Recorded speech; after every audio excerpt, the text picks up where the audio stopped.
আসসালামু আলাইকুম। বাজার থেকে শাক কিনে এনেছে, সেই শাকগুলো বেছে নিচ্ছি। অনেকদিন যাবৎ শাক খাই না, কারণ বাজারের শাক কিনে আনলে বেছে নিতে হয়, আর বাছাটাই আমার কাছে অনেক ঝামেলার মনে হয়, সেজন্য অনেকদিন যাবতেই কিনে আনি নাই। এখন যেহেতু খেতে মন চাইছিল, সেই জন্য কিনে এনেছে। তো শাকগুলো আমি ভালোভাবে বেছে নিচ্ছি, আর এই শাকগুলো কিন্তু ভালোই ফ্রেশ ছিল, বেশি বাছার প্রয়োজন হয়নি।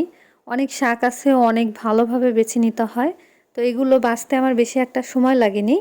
বেছে নেওয়া হয়ে গেছে। এই শাকগুলো পানি দিয়ে ভালো মতো ধুয়ে নিব।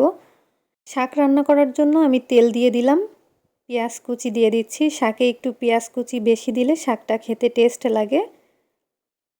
পেঁয়াজটা যখন হালকা ভাজা হয়ে যাবে তখন আমি এর মধ্যে দিয়ে দিব হলুদের গুঁড়া। যেহেতু আজকে চিংড়ি মাছ দিয়ে শাক ভাজি করব, সেজন্য হলুদের গুঁড়া, সামান্য একটু রসুন বাটা আর লবণ দিয়ে দিচ্ছি। যতটুকু পরিমাণ চিংড়ি নিয়েছি সেই পরিমাণেই কিন্তু আমি লবণটা দিয়েছি। চিংড়ি মাছগুলো দিয়ে পেঁয়াজের সাথে ভালোভাবে ভেজে নিব। চিংড়ি মাছ ভাজা হয়ে গেছে, এবার আমি শাকগুলো দিয়ে দিচ্ছি, আর এই শাকটা ভালো মতো নেড়ে চেড়ে রান্না করে নিব। শাকের মধ্যে লবণ দিয়ে দিচ্ছি পরিমাণ মতো, কাঁচামরিচ। শাক ভাজিটা কিন্তু প্রায় হয়ে যাচ্ছে। অন্য চুলায় মশলা কষিয়ে নিলাম, মাছ রান্না করব। তো দুন্দুল দিয়ে আজকে মাছ রান্না করব, সেজন্য দুন্দুলগুলো ভালোভাবে মশলার সাথে কষিয়ে নিব।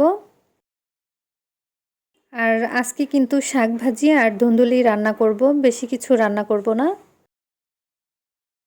পাশের চুলায় আমি কই মাছ ভেজে নিচ্ছি। এখানে 2টা কই মাছ নিয়েছি, তবে কই মাছগুলো অনেক বড় ছিল, তাই মাঝখান থেকে কেটে নিয়েছিলাম।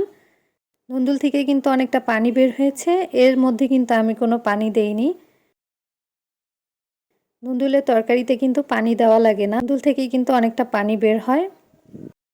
এবার ভাজা মাছগুলো দিয়ে দিলাম, একটু নেড়েচেড়ে মিশিয়ে দিচ্ছি। দুপুরের জন্য কিন্তু কই মাছের তরকারি আর শাক ভাজি এগুলো দিয়েই কিন্তু ভাত খেয়ে নিব। তো আজ আর ভিডিওটি বড় করব না, এখানেই বিদায় নিব। ভিডিও ভালো লাগলে অবশ্যই লাইক, কমেন্ট আর শেয়ার করতে ভুলবেন না। সবাই ভালো থাকবেন। আল্লাহ হাফেজ।